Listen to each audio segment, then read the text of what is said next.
Hi, this is Jenner Carnelian.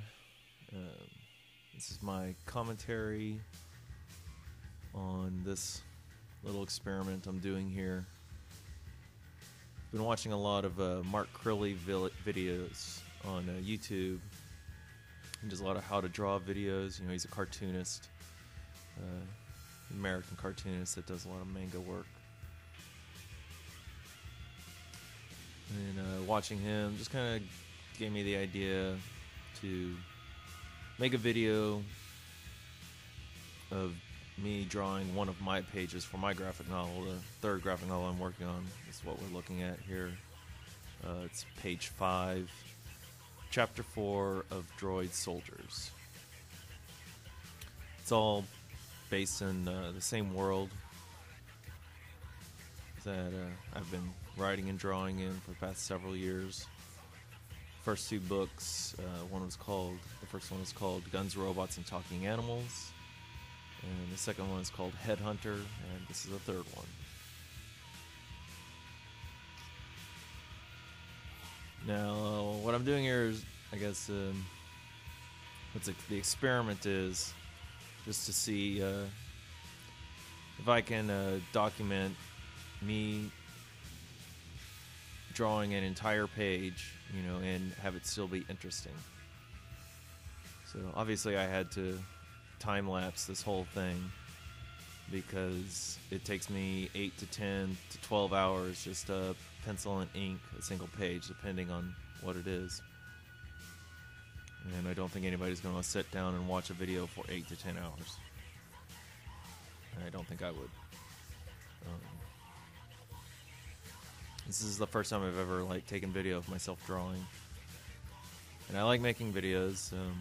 I've made a couple of music videos for my music project, which are also on this channel. You should check those out.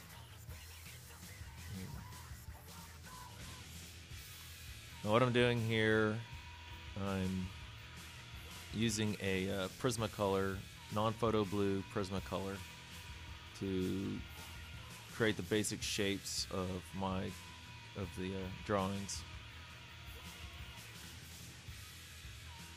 It's not really, with today's photocopying technology and stuff, the non-photo blue, if you press it too hard, it's still going to show up in the copier, which is what I do. Once I'm done with this penciling and inking, I take it to Kinko's and I shrink it down so it'll fit on my scanner. Then I scan it in, and usually the majority, after some erasing and stuff, the majority of this blue will not even show up in the scan. However, if you notice, on the upper corner, on the upper right corner, and up on the top of the page, on these artboards, there's some non-photo blue printing. You know, it's got the brand name of the artboard. This is Blue Line Pro brand, and I've noticed there'll still be some ghosts of those markings coming up in the copier, and tiny bits of it, and I'll end up having to go into the computer and digitally erase it. Just the tiny little specks that are left over. So I have to be careful when I'm applying this pencil. You know, I've lightened my hand pressure a lot over the years. And that's really the key when it comes to a lot of the penciling part, is drawing really lightly until you've gotten exactly what you want. I didn't start out using blue pencil for a while. You know, I think the first 150 pages or so of comic book art that I drew, I did not use a blue pencil. I mean, I was all about speed at the time, and quality be damned when it came to the artwork. I'm still developing my ability. I'm always still developing my style and my skill set. In fact, at the end of this page, you know, I'm not as satisfied with this page as I was with the previous page that I just finished, which is, you can see the bottom right corner of it there on the bottom left corner of the screen, and I'm much happier with the way that one turned out than I ended up being with this page I'm working on here.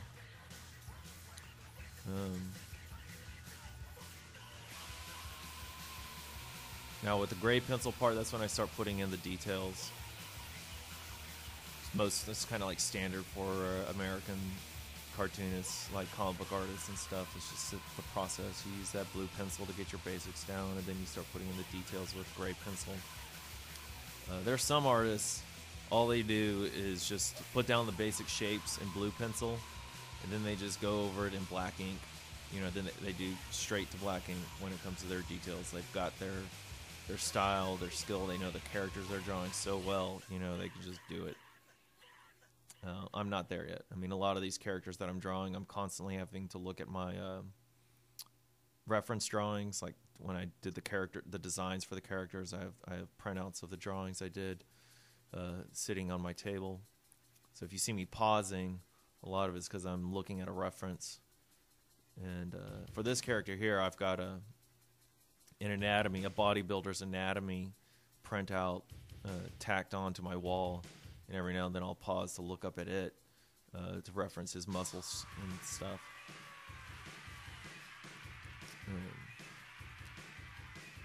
Anybody who doesn't have a lot of experience with drawing, you'll learn that references are pretty much key to having a really cool and somewhat believable drawing going on.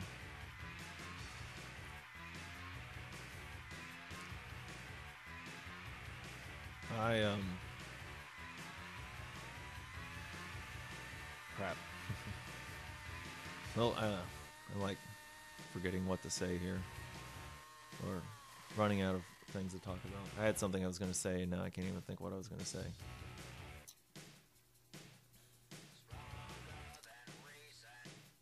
Notice, I'm not ready to talk about that yet.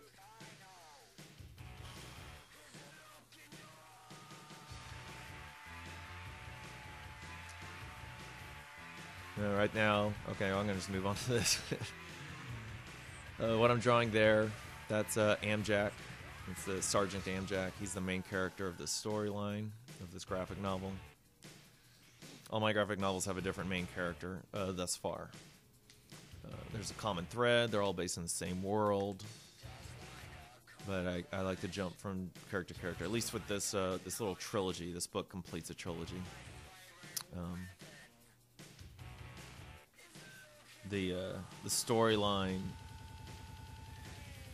that connects the three books is kind of like a meta story, and then each book is its own story that's connected by other events that are outside their purview of the main character, though they experience the side effects of the greater picture. They don't realize their individual connection. They're not, well, or at least not entirely aware. Well, I guess it's not totally true. I mean, in the first two books, the two main characters actually know each other. The main character of the second book, Maya, has a cameo appearance in the first book. She's just in it for 1 or 2 pages. In a 200-page book, whereas the main character of the first book only gets mentioned in the second book. It's kind of approaching it in a kind of Pulp Fiction, Sin City kind of style, you know, in terms of just the structure of the story, where you know, everything's in the same world, but you got different characters being focused upon.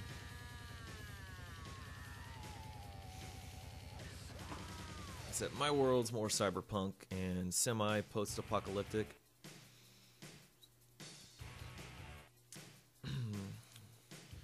Which, I find it pretty, it can be a little frustrating since it's not very popular these days. I mean, you want what you're working on to be popular. You want people to respond to it, but unfortunately for me, at this point, popular zeitgeist is not there anymore. It's like the time of cyberpunk has passed, it seems. But I still like it. We might see. There's a little bit of a resurgence. They're remaking RoboCop. It looks interesting. You know, we'll see. My political views have changed in such a way that over the years I might be a lot more judgmental of the storyline than I was of the original. I mean, as a kid, I think I was like 7 or 8 years old when I saw the original, and the amount of violence in it disturbed me, like to the point it made me cry when Peter Weller got his head blown off, practically.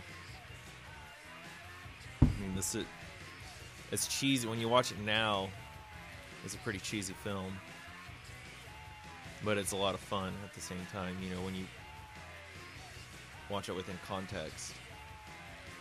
But as a little kid, for me, I mean, I was always really sensitive to that kind of thing. I've got a pretty high empathy for other people's pain and suffering.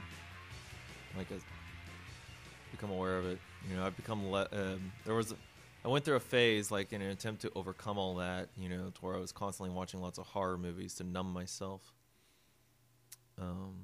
But in the past few years, I succeeded in numbing myself. In the past few years, though, I've kind of regained my sensitivity. I can't handle movies like Hostel anymore. Or I can handle it if I really want to, but I choose. It's just not something I'm really interested in tolerating.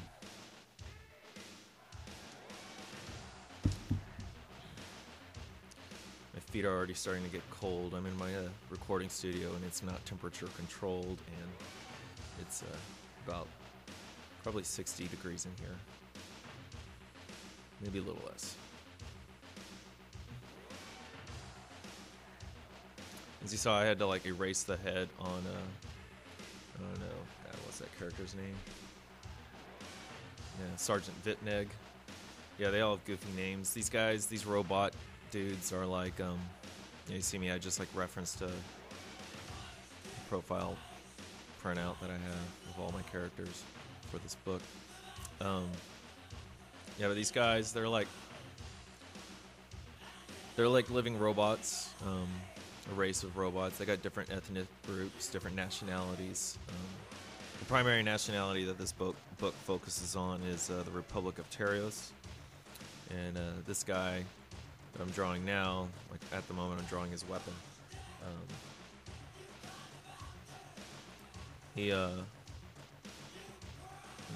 a sergeant in the army of Terios. He's a Terian soldier. And so is Amjac, the main character.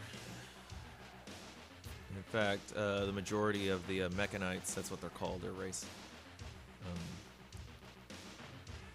on this page are Terion. There's one in here, you can barely see him on the left side there. You know, so you got a face shot of him. He's an Ithorian from the Ithorian Empire, and they've all been brought together as part of a international strike force. The country they are in now is another Mechanite nation.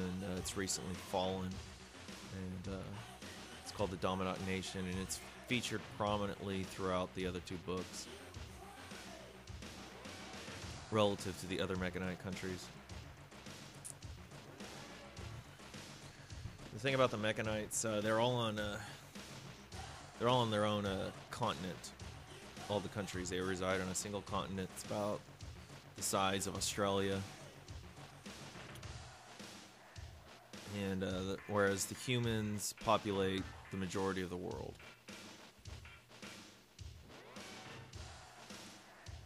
And as far as how the Mechanites came about, well, that's, as far as everybody knows, they were discovered by the human nations. There are a lot of different theories. The Mechanites have their own religious beliefs.